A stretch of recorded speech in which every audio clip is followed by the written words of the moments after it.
Welcome to Fast Talk, the Velo News podcast and everything you need to know to ride like a pro.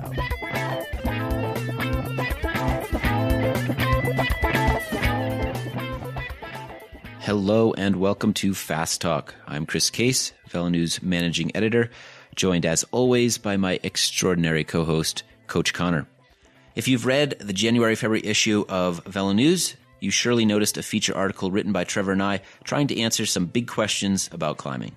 The gist of it, we turned into mad scientists and convinced new WorldTour pro Sepp Kuss, who's now riding for Lotto NL Jumbo, Colorado native, to time trial a few Boulder climbs with us in the quest for our answers. Chief among the questions was simply, does climbing come down to power to weight, or does your climbing technique make a difference? In other words, if two riders weigh the same and average the same wattage, will they have the same time up a climb regardless of how they ride? Answering that question led to several other questions, including how does a rider's type affect their climbing and what's the difference between pros and amateurs? Let's not keep it a secret, Sepp was a lot faster than us. In fact, he was fantastically fast. In terms of the other questions, however, we discovered what we thought were some surprising answers about how different riders climb, how cadence plays a part, and if those basic online calculators you can find really can predict your time up a climb. We also collected a ton of climbing data on all of us, including novel on-the-road biomechanical analyses. The other thing that surprised us while doing our research for this article is the number of those questions that haven't been addressed by the current scientific research. A month ago, we posted a podcast discussing what that current research says about climbing. This article is all about what we discovered that the current research doesn't fully address. That's why we're so excited. This special episode of Fast Talk takes a deeper dive into our little experiment than any number of magazine pages ever could. Over the next hour, we'll go a little more in depth, and maybe in times a lot more in depth, into our results and what we think they mean. No, our experiment could not be published in the journal Science or Nature or the Proceedings of the National Academy of Science. But we had a lot of fun, and we discovered some things that we're very excited about, and most importantly, we hope our turn as mad scientists ultimately helps you all become better climbers. Joining us for both this podcast and someone who helped us an immense amount out on the road is Ryan Kohler of the University of Colorado Sports Medicine and Performance Center. Ryan was there to test us, take our lactate levels at the tops of these climbs, laugh at us when we were gagging and choking and wheezing, and he helped us interpret all of the data. We couldn't have done it without him. We couldn't have done it without the Performance Center. We thank them profusely for their help. And with that, let's make you fast at climbing. Hey, Trevor, let me tell you about this really cool life insurance company that specializes in athletes, healthy, active people, cyclists, and runners. It's called Health IQ, and they're able to give us favorable rates for insurance because we're so healthy. They have a special website for Fast Talk listeners, www.healthiq.com/fasttalk. While you're on their site, submit race results, screen grabs of your Strava or Map My Run account, or other proof that you're a regular cyclist or athlete, and get a better quote. That's a pretty cool product, don't you think?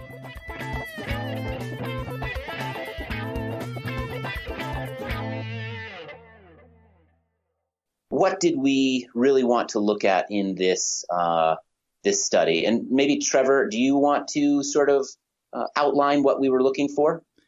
Yeah, I'll start by saying this is definitely the three of us at our nerdiest. We kind of put on the mad scientist caps and said, what can we do that would be fun with climbing that hasn't been done before?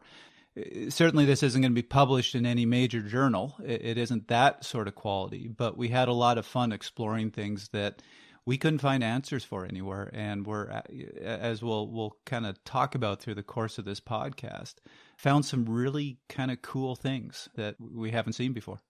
So the driving question that started this whole thing was really wanting to explore this idea of, is climbing just power to weight? Basically, if you average a certain wattage, is that going to determine how fast you go up a climb? Or does the terrain affect it? Does the climbing style affect it? Does the rider affect it? So that was the driving question. And that led to a couple other questions. One was about different rider types. So that's part of the reason we had Chris, Sepp, and I. Chris and Sepp are both pure climbers. I am very, very much the time trialer style rider, which means I like to just put my head down and go really, really steady and never get out of the saddle. Climbers like to get out of the saddle. They like to attack. They like to jump. So we wanted to see if that different style, that different type of rider affects how they climb. And then the third question that unfortunately just naturally came out of this study was looking at the difference between amateurs and pros, because Sepp was clearly a pro rider. Chris and I clearly weren't. In so many ways, he was far superior and more professional than we were. And is this the point? Can I give my excuses now? We have to do this before the podcast is over. Please, Trevor, give us all your many excuses. Yes. So first of all, here is one of the differences between pros and amateurs. Sepp gave us all his excuses before he did the time trials, and then he absolutely crushed them. Chris and I gave no excuses beforehand. Now we're into giving our excuses. Now we've done the time trials.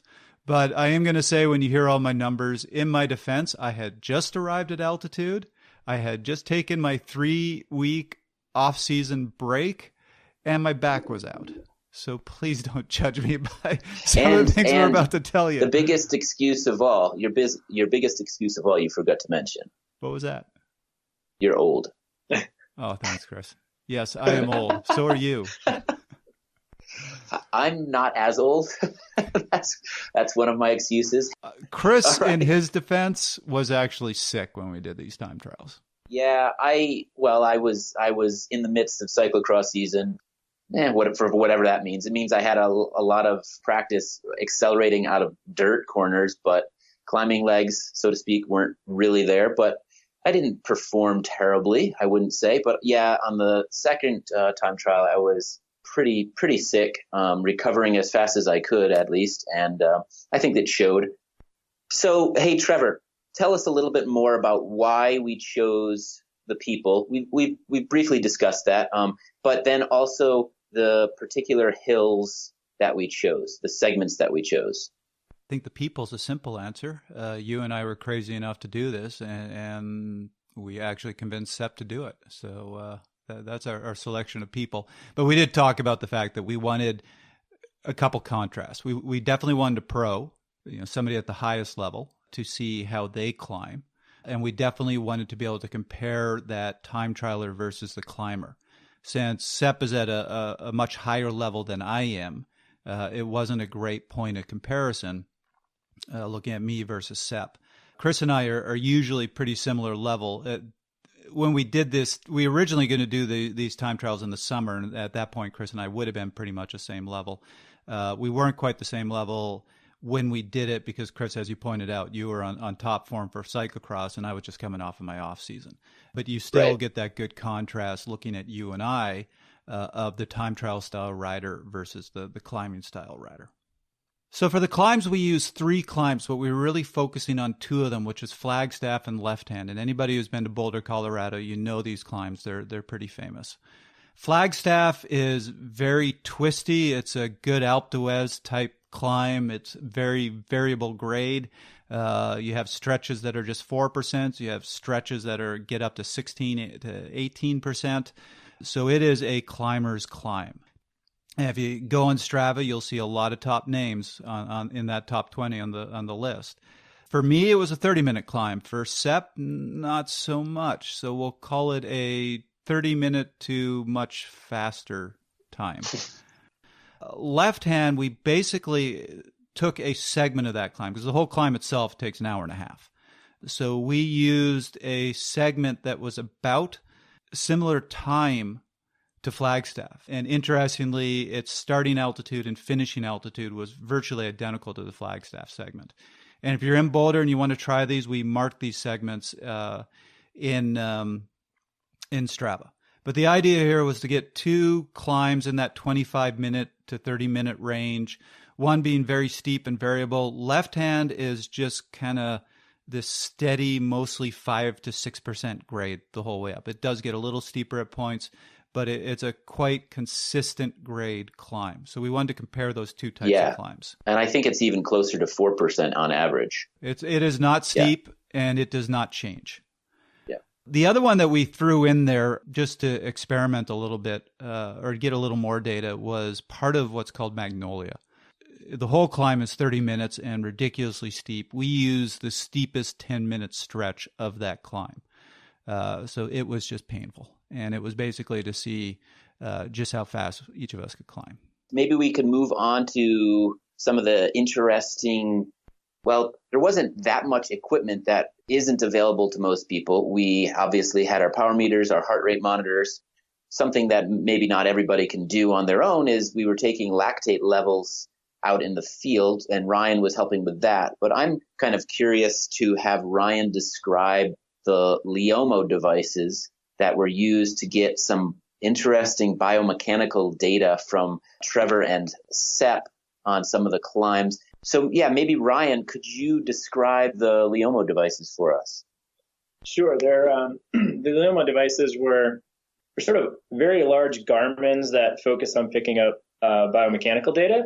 So we had each rider outfitted with accelerometers in some different areas on the body. We had 2 on the thigh, 1 on the low back, and 2 more on the feet. And that just gave us a good kind of lower body overview of what was going on as they were climbing. And the LIOMO devices pick up a ton of data. The file sizes for a short ride are massive. So we get a lot of data throughout the entire pedal stroke.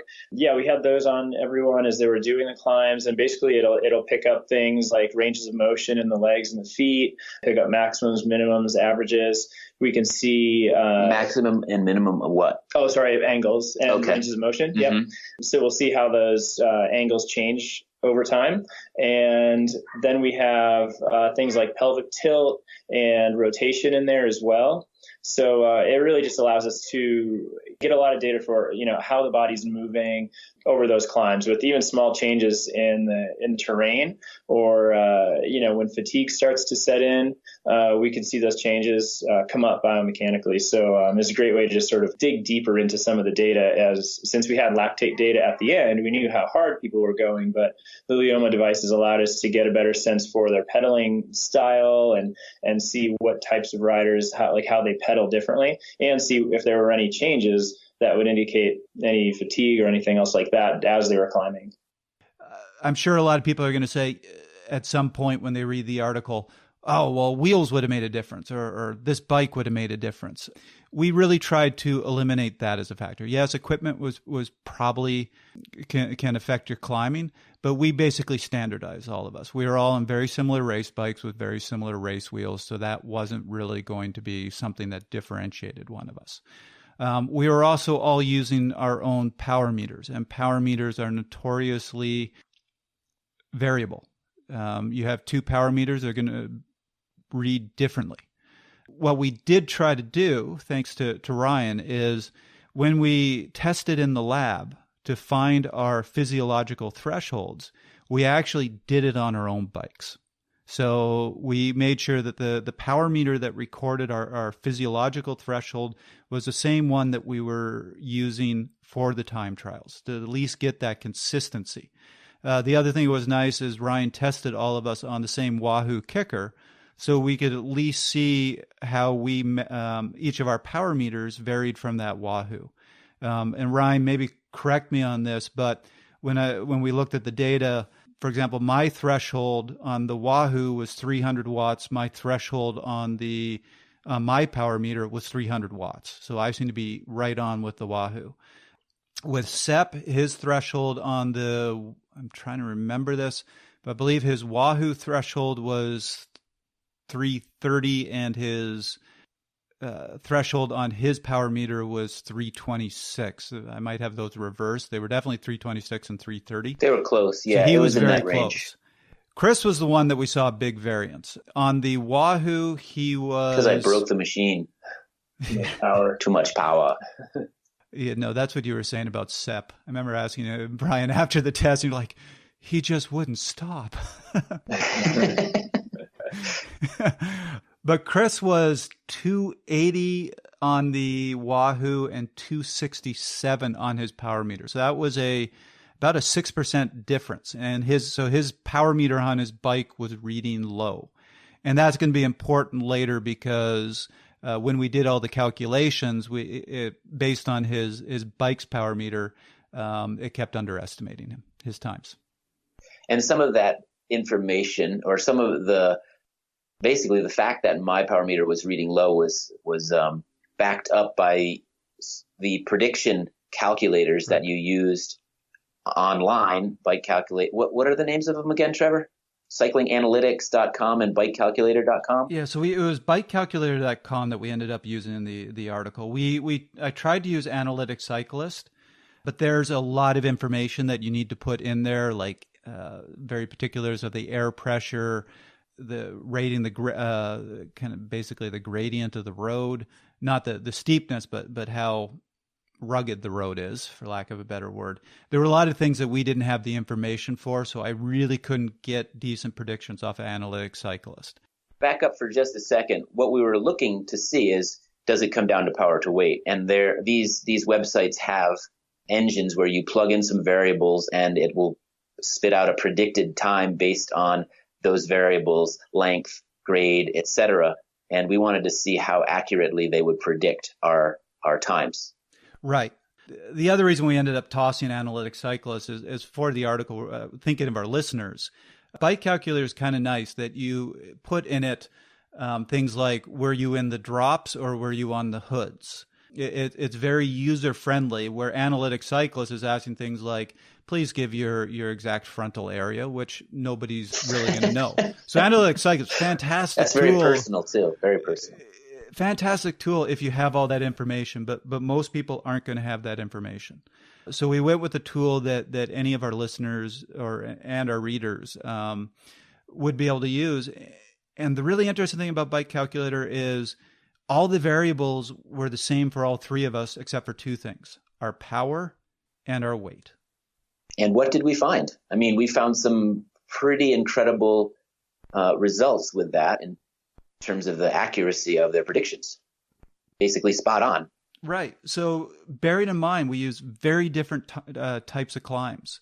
We had very different styles of riders. And when all you do is put in an average wattage, that doesn't say anything about what was this person's style. Were they standing up? Were they sitting down? Were they punching over the steep parts and then slowing down on the easy parts? Or were they trying to hold a consistent wattage? None of that goes into average power. So considering the fact that the only things that differed between the three of us were that entry for our average power and our weight. And we came into the lab before we did the time trials, and Ryan would weigh us full kit with our bike, so exactly what we would weigh out on the road. So you look at my results. On left hand, my actual time was 29:01. My predicted time on Bike Calculator was 29:03. On Magnolia, my actual time was 12:51. My predicted time was 12:51. I was actually the one anomaly where it underguessed my time on Flagstaff, but it was still pretty good. So my actual time was 30 minutes, 8 seconds. My predicted time was 30 minutes, 22 seconds. In the case of Sepp, it underestimated his times on all three climbs, but on all three climbs, it was by exactly 7 seconds. It's pretty interesting. I mean, it's pretty damn accurate. So, for example, on Flagstaff, he did 23:45. His estimated time was 23:38. He really needs to go faster. I mean, oh God, that 23:38 would be much more impressive to me. If he actually did that. So after Come all on, his live up to expectations, Sepp. Come on. So here's our quick side note. Sepp beforehand was like, I don't want to do this. I don't want people seeing my numbers in November. I'm so out of shape right now. This is a famous climb. This is a climb that a whole ton of pros have done on Strava. Sepp goes out and it's 32 degrees out. It's cold. We're all bundled up. And he sets the second fastest time on Flagstaff. At least on Strava. The only time that is faster than him on Strava is Tom Danielson, and Tom Danielson set that 2 days after getting busted for doping. Well, I talked to Sepp yesterday, in fact, And he was like, no, I really wasn't riding much. The numbers based on previous year compared to previous years, I was pretty low and similar to where I have been in the past. So in terms of his perception, he was in, the place you would expect him to be at in November, which is not great shape. And to set that time to ride that fast, feeling that way at that time of the year, I have I'm excited to see what he can do in the World Tour. He's probably going to get his head kicked in a little bit this first year, maybe years after that, but he obviously has some incredible natural talent. So basically what we're saying is with what we're seeing from this guy, keep an eye on him. It's impressive. Yeah. So just rounding it out. So this was almost even more proof for me. Chris, your estimated times were way over what you actually did. So for example, on Flagstaff, your time was 27:01. Your bike calculator time was 28:18. But on all three climbs, it came up with a time that was about 5% slower, which, and going back to what we talked about just a minute ago with the power meters, your power meter was under reading if the Wahoo kicker was accurate, your power meter was under reading about 5-6%. Right. Okay. So in a lot of ways, this information probably isn't surprising to people. A lot of people would say weight or power to weight is what it takes to be a good climber. Maximizing that ratio and having a good power to weight ratio is really what it comes down to. And we only confirmed that with our little experiment, or at least part of our experiment. What's really interesting, I think, is how we got there and what we found when we dug a little deeper into the data and we looked at how we rode these particular climbs. But before we move on, I just want to emphasize this. This was surprising to me. It was shocking how accurate these estimated times were, considering the few variables that we put into these tools. I really did not expect to see that sort of accuracy. That was shocking to me. It might be my experience with the hour record and plugging numbers into a formula. Totally different scenario, but I've been through this before and have seen what you can do with these calculators. So maybe that's part of why I'm not as shocked. But that being said, to have it literally predict your time to the second on Magnolia is pretty shocking. You're right. And within 2 seconds for a 30-minute climb up left hand? Yeah. Especially because when I looked at the tool, it was just things like, are you on the hoods? Are you in the drops? Versus analytic cyclists, where you got to get in frontal area, and it's asking you for all these really scientific air density variables and temperature, right. Yeah, wind speed, and bike calculators like no. And are you on tubulars or are you on knobby tires? Those were the things, and it was really very simple to answer questions. And I was putting all this stuff in going, it ain't even going to be close. So I will tip my hat to the creator of Bike Calculator. You impressed me. All right, moving on.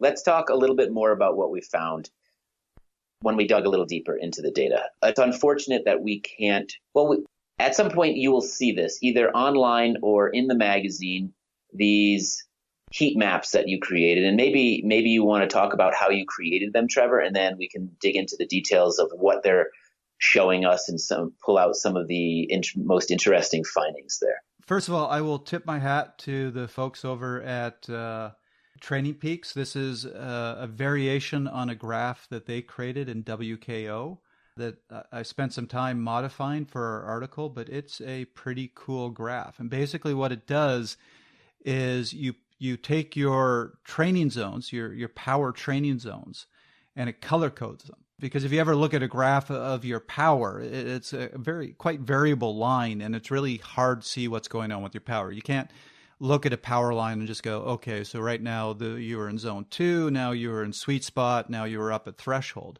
So it helps with that. It basically Anytime you're in your threshold range, it color codes it yellow. If you're in your VO2 max range, it color codes it orange. Sweet spot is this more kind of beigeish color. What people think of as zone 2, what I call aerobic threshold, is green, and then that easy LSD zone 1 pace is green. And finally, when you're above VO2 max, when you're anaerobic capacity, it's just a deep red. So you can take a look at the article and see the heat maps of our different time trials. But it really showed both the differences between the time trial style rider and the climber style rider. And it also showed the difference between a very experienced pro and Chris and I. Yeah, so if you were looking at Trevor's, for example, starts off and he's in the red. But generally, if you just glanced at this thing, you'd quickly understand that he was spending a lot of time in those couple of those yellower shades. And that meant that he was riding at threshold, essentially, or very close to it. And then you look down at Sepp's graphic, and it's entirely red and orange, deep orange. And it's just an instant read of what's going on in terms of where they're riding at. And this was one of the really important discoveries that we made when you're looking at a climber versus a time trialer. So we felt, at least for our article, we answered this question that, yeah, it comes down to power to weight. But that did raise the second question of, so are you doomed to whatever power is measured as your lactate threshold? So, for example, in the lab, my lactate threshold was measured at, I think it was 310. So 300. Or was it 300? Thank you. So am I destined to go up a climb at 300 watts? And you do see, at least we saw a difference in the style of rider. So let's start with kind of the obvious one. I'm the time trial style rider. And it seems in my case, I'm somewhat destined or limited by my physiological threshold. You always expect somebody to do a 20 to 30 minute time trial a little over their physiological threshold, and that's exactly what I did. So my physiological threshold was 300, and what was really interesting was on both Flagstaff and left hand, the two long climbs, I averaged exactly 319 watts, which was about 105, 106% of my physiological threshold. So right. I went a little over, not a lot. And it seems in my case, as the time trial style rider, I have that limit, I have that line, I just ride at it. And I'm kind of stuck there. It was a very different story with Chris and Sepp. They didn't seem to be as limited. Sepp was quite phenomenal. On Flagstaff, his physiological threshold was 330 watts. On Flagstaff, he averaged 387 watts. So way above his physiological threshold. That was, Chris, you just said that was what, 119% of his physiological 117.5% above lactate threshold, yeah. Right. You weren't quite as dramatic, but you were pretty darn close. So yeah, 267 in the lab and 309 up Flagstaff for 27 minutes. Right. 115.6%. But then you look at your left-hand climbs, and interestingly, that came down. Both of you on the flatter, steadier climb averaged closer to like 110, 111% of your threshold. So it was lower power, closer to your physiological threshold. So you weren't as consistent as I was. I seemed to just lock in. You guys seem to have that ability on these steeper, more variable climbs to exceed your physiological threshold. And there were some clues to why that was in the heat maps. And Chris, as the climber, you should probably be the one addressing this. Yeah, I think you look at the heat maps, there's a gradient line on there so you can actually see where the gradient is changing, getting steep. And you'll notice that both Sepp and I have these bursts of power where we're charging up steeper sections, at least in part, but we're not paying a physiological price, especially in comparison to someone like Trevor. He really pays the price if he goes too far above threshold. He blows up. You see that on both the heat map and what we'll talk about in a little bit. You see that in his form on the bike, which we discovered through the Leomo device in the biomechanics. So it's really interesting that when you compare Sepp and I on Flagstaff versus our efforts on left hand, we actually, in a sense, struggle more when the gradient is consistent.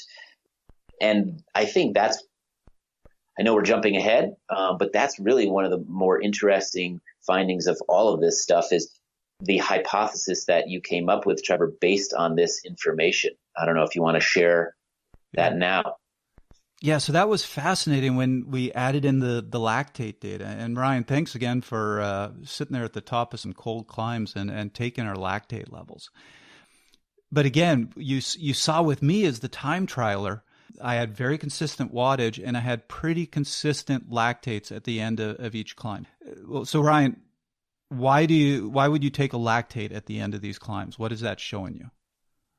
Yeah, I mean, that one, we'll end up seeing just how hard you were going. And I had the easy job, even though it was cold. You guys were doing all the hard work. But yeah, the lactates will give us an idea. Since these climbs are relatively short, it'll just give us a good sense for how hard you guys were going. But we saw the higher lactates in more of the pure climbers with Sepp and Chris, and you were a little bit lower with that, which would indicate that you're pacing yourself and you don't produce a lot of lactate. And one thing I don't think we've talked about too much is just the training habits across all three riders either.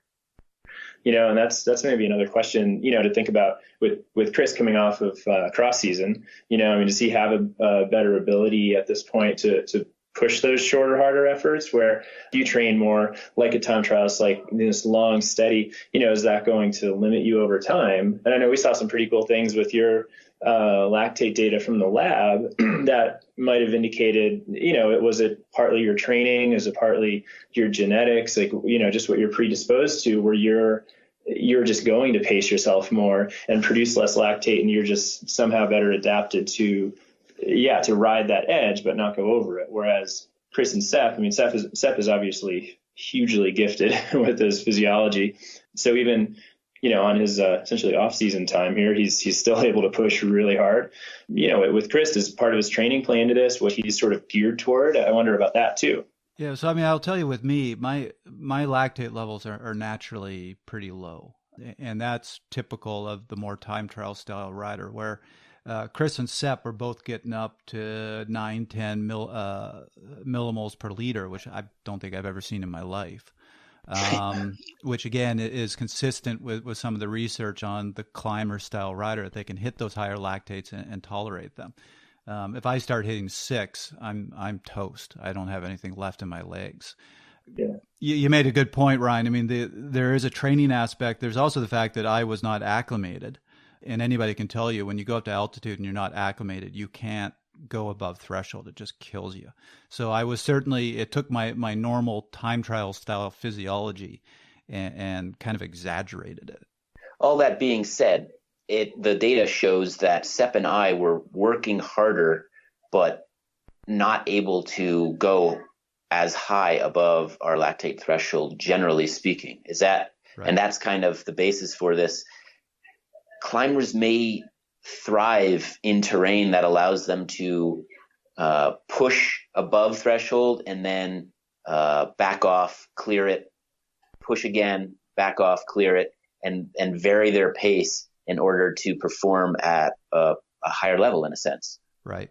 No, that was really cool. So remember, on both the long climbs, I averaged the exact same wattage. My peak lactate on Flagstaff, so right at the end of the climb, was 4.6 millimoles per liter.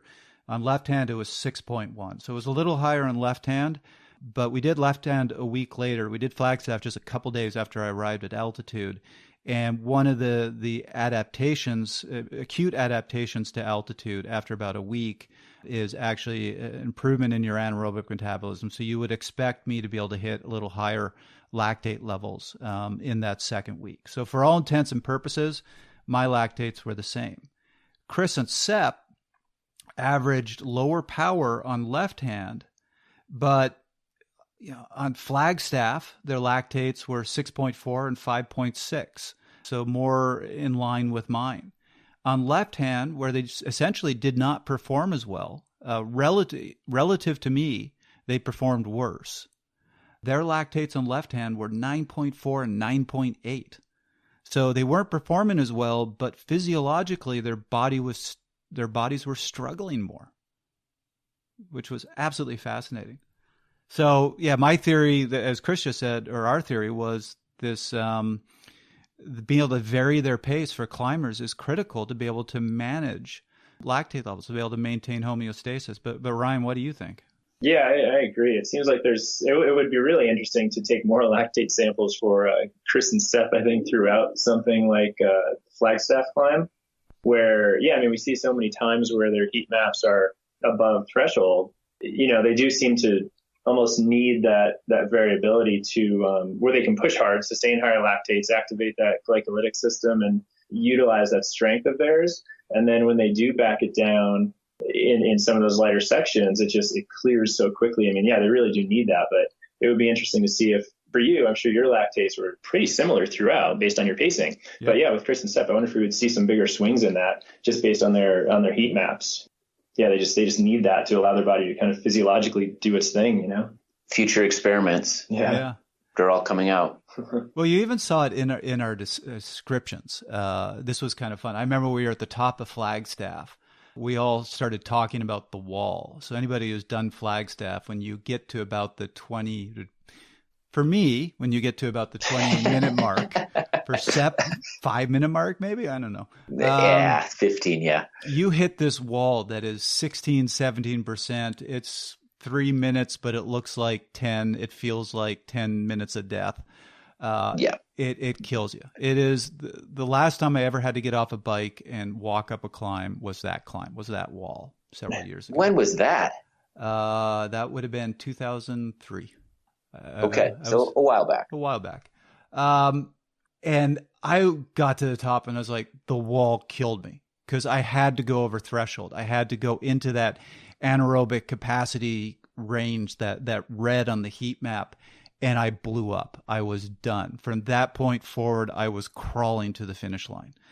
And while I'm sitting there complaining about the wall as the time trialer, Sepp's like, oh, I was so happy when I got to the wall because then I could just go really hard for a bit. And you see that on the heat map, that's for sure. There's some giant spikes of red all where the wall is, and it doesn't actually fade away too much after that. No, that's what's amazing. He goes right back to that orange VO2 max range where you look at me, I go red for a little bit, and then all of a sudden you're seeing blues and greens. I am just crawling after that wall. And that's, I think, one of the big differences between that time trial style rider and that climber. The climber does better if they can vary the pace, if they can take advantage of their ability to tolerate those high lactate levels, as long as they have moments when they can back off. Where I performed relatively better on the very steady climb because I could just lock in my power and sit there. Trevor, you've been putting in some big miles recently. I saw your Strava account and, 800 miles you rode last week? You really want to exaggerate it that much, Chris?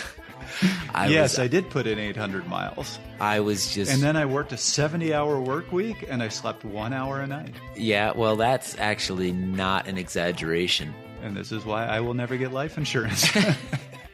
Speaking of life insurance, Health IQ is a life insurance company that specializes in healthy, active people like cyclists, runners, and people like you, Trevor. Maybe not me.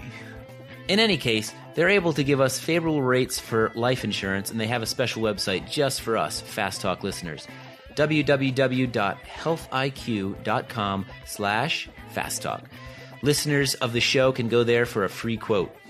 While you're there, submit race results, screen grabs of your Strava or Map My Run account, or other proof that you are indeed a regular cyclist, and get a better quote.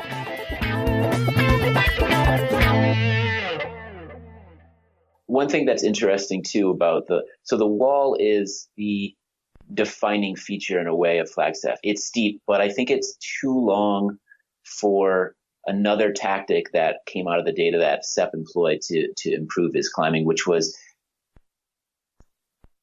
pushing not on the steepest parts, but over the steepest parts. So you see that early on in his data or in his heat map where you have to compare gradients to power. And you'll notice that it's not so much on the steepest parts that he's locking into a nice pace, a nice hard pace on the steepest parts, but it's when he starts to crest that he really delivers a dose of power. And if you're going up a steep section, a very steep section, and you add 50 watts of power, maybe you go a mile or two mile per hour faster. But if you wait until you're cresting and you really give the power then and accelerate over the top, you might put in 50 watts more power there, but you might actually accelerate 3 to 4 miles per hour.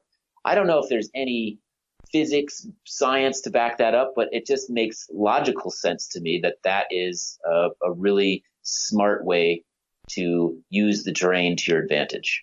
Right. Yeah, I don't know if I've ever heard any science or physics behind it, but I know even running when I was younger, and learning to race on the road and running even, that was one of the key things that better athletes would always tell me is, hey, when you're getting to the top, it's sort of what we fall back into. And, whenever the body is getting weak or overloaded and we want to recover, we just, it's easier here, let's slow down, as opposed to, no, let's push a little more and carry momentum.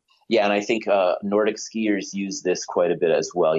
They're able to glide over top in a different way than maybe a cyclist would, but they're going to go steadier on the climb and then really give it a good push as they crest.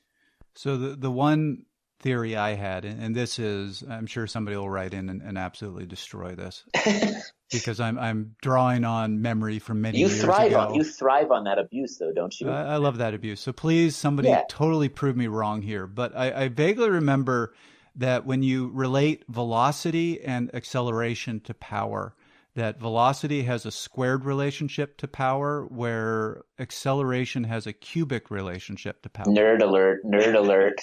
So there's, yes, my math of the day. But the point being here, when you are on that steep part of a climb, you're not really accelerating. You're just going a steady pace. When you come over the top, because the grade is decreasing, you are even if you hold a steady power, you're going to accelerate. So if power has a bigger impact on acceleration than velocity, if you have a moment where you're going to go over threshold and push a higher wattage, use it where it's going to have a bigger impact, which is on acceleration. So don't use it on the steady part of the climb where really you might accelerate a little bit, but as soon as you finish putting out that big bit of power, you're going to slow right back down. Use it coming over the top to really enhance your acceleration, get up to speed, and then go back to holding that more steady threshold power. One of the other things that I know you'll love to talk about, Trevor, is the sort of the sense of someone's limits, particularly Sepp. He had a great sense of his limits, and he didn't go over them, and he was within a particular ride the best pacer, not best pacer between efforts, but within an effort. Yeah. He wouldn't go too hard too early. He would be very consistent throughout. Whereas you and I, particularly me, I went out way too hard. And I think here's one of those excuses. In cyclocross, the start is extremely important. You go out really hard. Maybe that had some bearing on why I was going out so damn hard, but it backfired. You go out, you blow up a little bit. It's hard to recover on a climb. It's hard to recover at altitude, and you pay that price. I was certainly the most consistent across efforts, meaning if you want to use an analogy, I'm that guy that no matter what restaurant I walk into, I order the same thing at every single restaurant. So it didn't matter if it was a 30-minute climb. It didn't matter if it was a 12-minute climb. It didn't matter if it was variable or consistent. I just went, okay, 320 watts. Let's hold it. So what's your meal of choice, like a BLT or? Let's save that for our nutrition episode. Okay, all right. Well, that's our next podcast. That's Fast Talk. Yeah. Trevor's lunch choices. So this gets into that whole, and Brian, please, since Chris and I have a little bit of ego at stake here, jump in at any point. But the difference between a pro and not pros, Chris and I. How's that sound? Sounds fine. I'm definitely not a pro. You dream. You dream as if you're a pro. I still go into the pro races. I just get dropped a lot more than I used to. Hey, whatever works for you, Trevor. But what was absolutely fascinating with Sepp's profiles of his time trials is you look at his heat map and you go, this guy doesn't know how to pace. He was going up in anaerobic capacity range constantly. He was way above threshold. He's absolutely going to blow up. And then when we just did the trend line for his power and cadence, they were perfectly flat, perfectly horizontal. He did not, even though you see variance in his power, the average power that he was holding did not change throughout each time trial. The only place it was different was on the 12-minute or 10-minute for him climb up Magnolia, where you actually saw his power go up over the course of the climb. Chris and I, over all the climbs, you saw a downward sloping trend line in both our power and our cadence. We both blew up to at least some degree on these time trials. So we did not pace ourselves nearly as well as Sepp paced himself. And all this information, actually, it's interesting. It corresponds with our perception of all of this stuff, in a sense. We wrote brief summaries of how we felt, sort of diary entries of our pacing, our sensations during the climbs, and it matches up. I knew as soon as I was done with Flagstaff, I went out too hard. I knew it. And I also described some of the bursts that I put in and things like that. But it's pretty interesting that our perceived effort matched up quite well with the data. Yeah, no, we were all aware of what we were doing. You were particularly aware of the fact that you are in cross mode right now, so you were destroying those first 2 minutes. Yeah, I think at one point I was beating Sepp up left hand for like the first 4 kilometers. I actually increased my gap because we didn't start at the same time. We had a minute in between each of us. And I pulled away from Sepp on left hand for first 4K and then went off a cliff. You can see a change in your heat maps there. Yeah, exactly. Right? Yeah, That's probably when it's not when he passed me, but there's definitely, if you see any giant holes in my data where I stop pedaling, it's because Sepp passed me while Instagramming and whistling. And for him, it's the same thing. When that heat map changed, it's where the grade let up. Even on shallower grades, he still pushed. That was like his go time. Yeah, right there. Yeah, yep. Exactly. Yeah. And he mentioned that in his thoughts and summary of his effort was he was looking on left hand for spots where he could surge like he does on a variable climb like Flagstaff. They're fewer and farther between, but he sort of tried to employ that strategy and obviously fairly effectively, not as effectively. Yeah. So just because I'm not done making fun of you, Chris, we actually on Strava, you can put each of our efforts, overlay them on top of one another. So you can see where if we started at the same time, where we would be relative to one another. And on all 3 time trials, there was a point right near the beginning of the time trial where Chris was in the lead. All 3. I'm telling you, you got to race more cyclocross races, Trevor. Then you'll know what it's like. The start is important. I have done a few. I get it, and I get that you were in cross mode. So that's how you were cross racing. On the brain. Yep. So I think the other really fascinating piece that came out of our little study here was the biomechanical data we got from the Leomo devices. And Ryan's the most familiar with the technology and the data and interpreting it. So why don't you tell us a little bit more about that? Sure. So between Sepp and Trevor, I think they were the only ones we had some good data on. Yeah, we can see pretty clearly where Sepp he had an extremely smooth pedal stroke and sort of a nice, footprint of a pro rider at this level.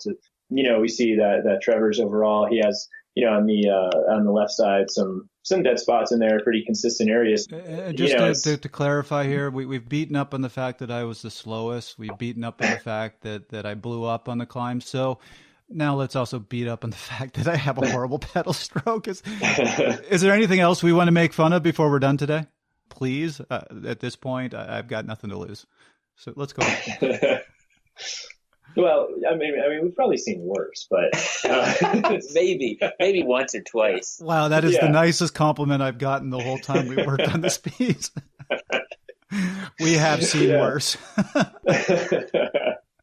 I mean, no. In your defense, you did. I know you were having some back issues at the time, which definitely affects your. Maybe we can see how it's affecting your pedal stroke. But yeah, I think with Sepp, it just shows how when he's at those high wattages, we know he's out of the saddle attacking at that point. That suits him. I mean, we see those dead spots showing up at that time.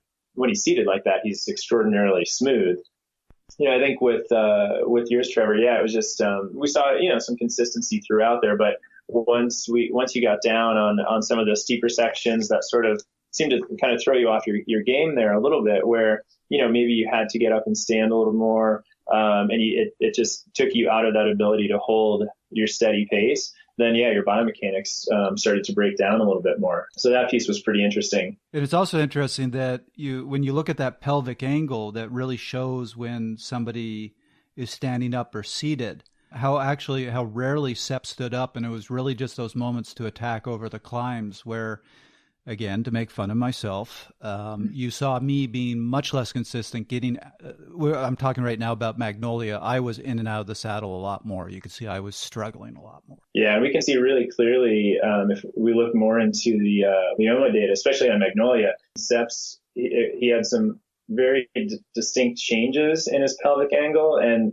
they were all very similar. Like you see these little spikes when the angle changes, and you can see they're very focused moments.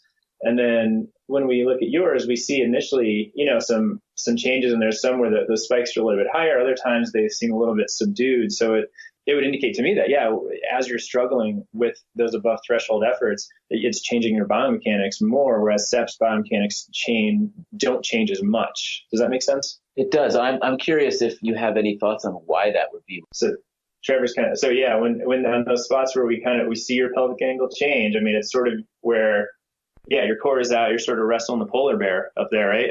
And on the bike. And that's a good way to put it. Yeah. Whereas Sepp he seems to maintain those biomechanics, and he gets to the same angles each time. He's slaying a squirrel. It looks very easy. He's got a broadsword, and he just destroyed that thing. The thing that you showed me that was absolutely fascinating to me, you have this circular graph that shows where your dead spots are happening on your pedal stroke and at what wattages. And you see, in my case, real issues with my left leg. And my back problem is unilateral, so that really shows that, back problem is just taking me apart. But you look at Sepp's, and just almost no dead spots. And Ryan, you pointed this out, but really the only time it seems that you saw dead spots in his stroke was at lower cadences, higher wattages, which tended to be the moments he was standing up. Is that correct? Yeah, that's what it seemed like. But even those dead spots, they didn't seem to affect him that much.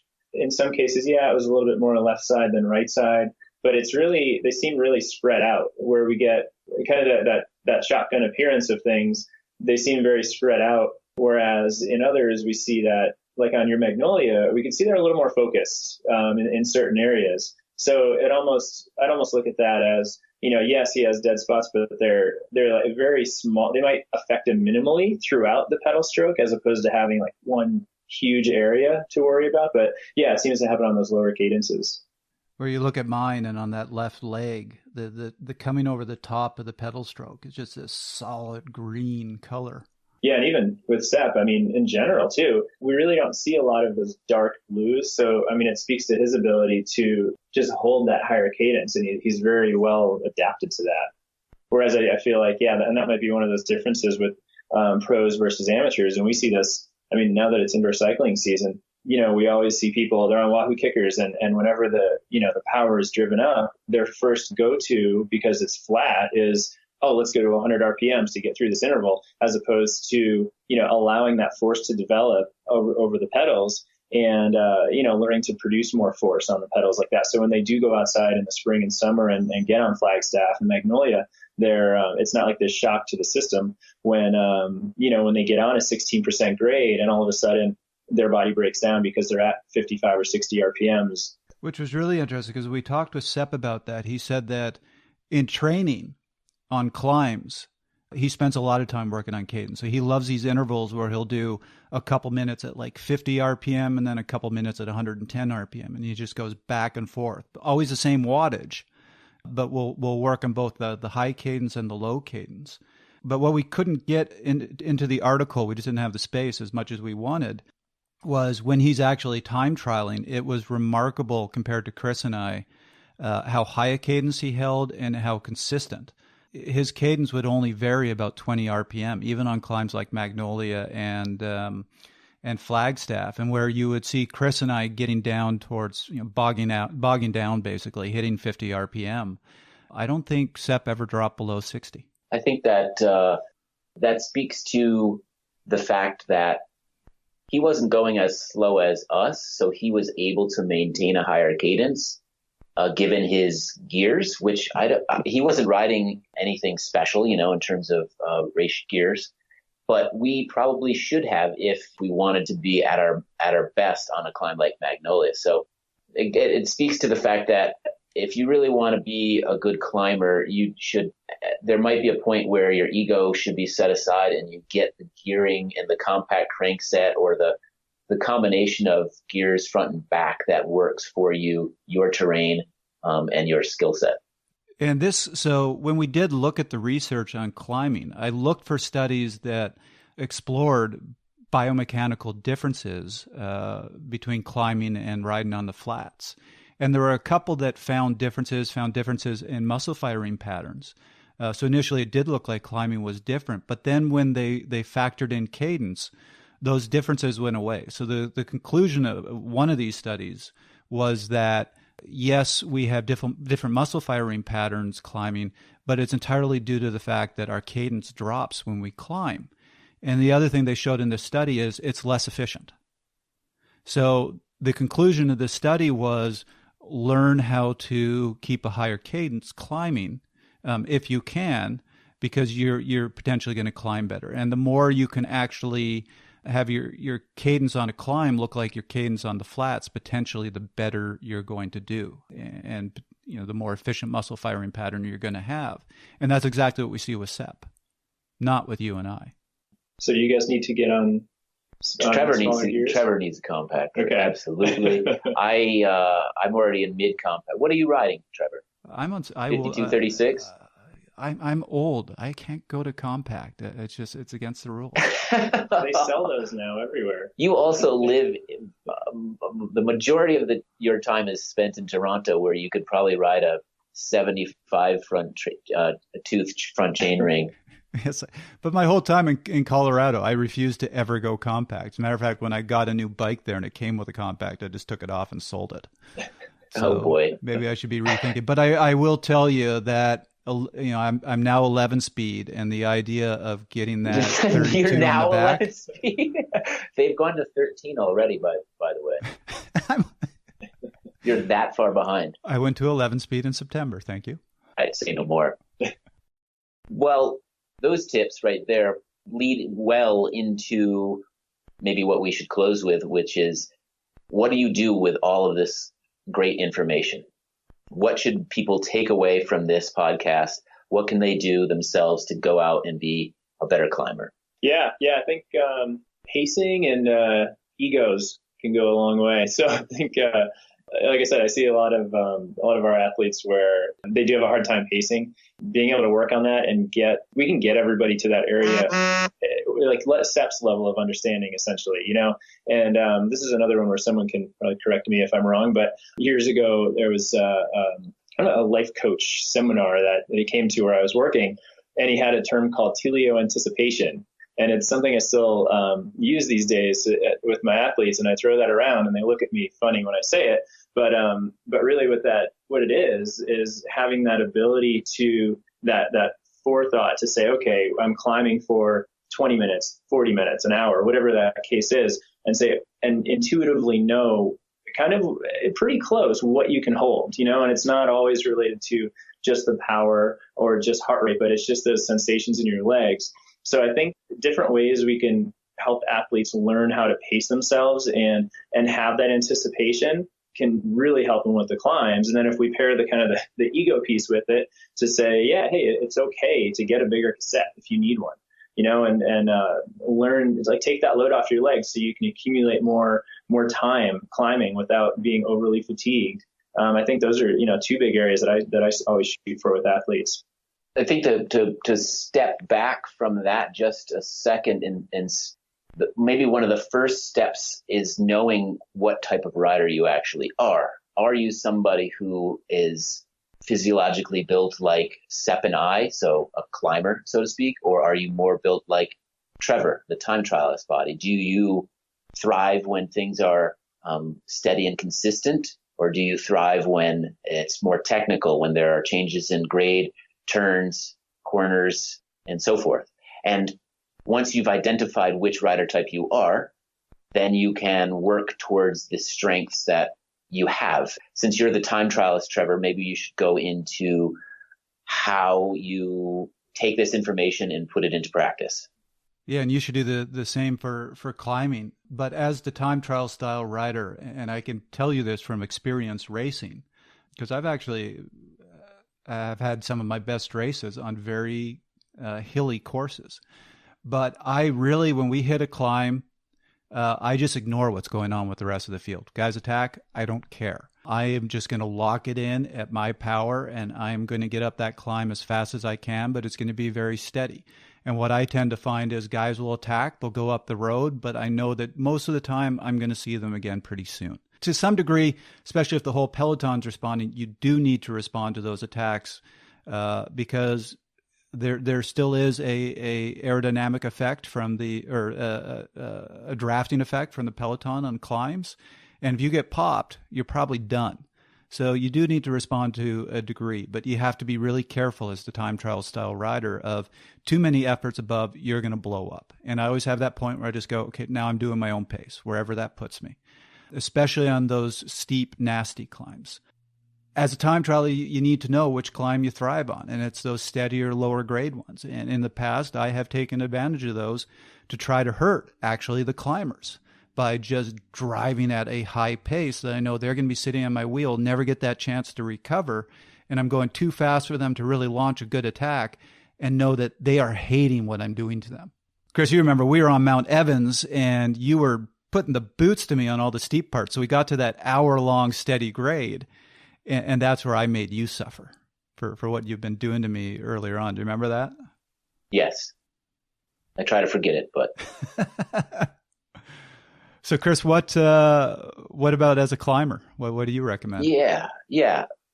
It's in a way the opposite of that. You want to vary your pace, and that's because of the sort of the hypothesis we came up with, which is you thrive when you're able to go above threshold and then settle back and clear, and then do it again and repeat that process. I think that's when knowing the climb itself is a great thing, because you can hurt your rivals that are built like time trialists even more, both physically and psychologically, of course. Don't stare at your power meter and think that I need to go at a certain pace because it's my threshold. You can go over it. The question is how much and how often, and you have to experiment to figure that out. People that are pure climbers tend to be smaller people, lighter people. That's a part of your advantage when it comes to climbing. It's a disadvantage when you're on flats, but you can use it to your advantage because you don't suffer the consequences as much when you stand and push out of the saddle. So ride to your strengths, hurt time trialists when you can by attacking them, and don't be afraid to put in those surges well above threshold, but make sure that you're aware of how hard and how often you can do that. Those are the breakdowns sort of for the different groups, but there's definitely some other things we could pull out of our study that applies to everyone. So I've got two other suggestions on my end. One, so this was Sepp brought this up. Actually, in a previous interview I did with Joe Dombrowski, he brought this up. Play with cadence. If you don't have climbs near you, do this on the flats. If you have climbs, go and do threshold efforts up those climbs or sweet spot efforts up those climbs, but do that variance in cadence. Do some of it at 50, 60 RPM, then go up to 110 RPM and then drop back down. This is something I have heard again and again from climbers, is learning how to climb at both a low cadence and a high cadence. So I think that is one of the most important take-homes. And then I think the biggest theme underlying this whole podcast that I hope has been clear to everybody is go to my Strava, see what I'm doing, don't do any of that. Because apparently I suck in every way possible when it comes to climbing. Use Trevor as an example of exactly what not to do. That is great advice. We should put that on a t-shirt. Oh, and by the way, hire me as your coach after telling you that. Do as I say, not as I do. Right. I think some of the other things we touched upon when we were talking about Leomo data is a strong core is really critical for climbing well. If you don't have that strong core, you turn into a sloppy mess like Trevor. And his, of course, was built off of the fact that he had this back issue that led to a weaker core. But the same applies if you're perfectly fit and no injuries, but your core is weak. You'll break down. It will happen at some point in your climbing. Again, to go back to the way that Sepp showed how he could attack over climbs and not necessarily on the steepest parts of climbs, I think that's really valuable advice for people to up their game quite a bit when it comes to climbing in a more sophisticated way. It's something that neither Trevor and I did very well at all. I'm looking forward to thinking about climbing more in that way when the summer comes around and I start doing more of it. It'll be fascinating to see how it all plays out on the road. And without going into a ton of detail, because this is a very, in a way, a controversial issue. It comes down to weight in a sense, and being lighter is better.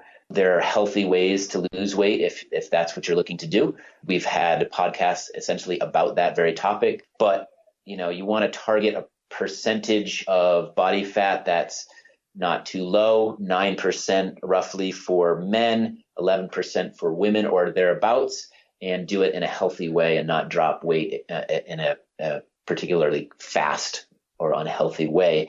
Yeah, let me just interrupt really quickly. This is in the research, and this is really important. And Dr. Inigo-san Milan has brought this up in the past. When you are talking about a spare tire around your waist, losing weight is only going to make you faster up climbs. So it's great to lose that weight.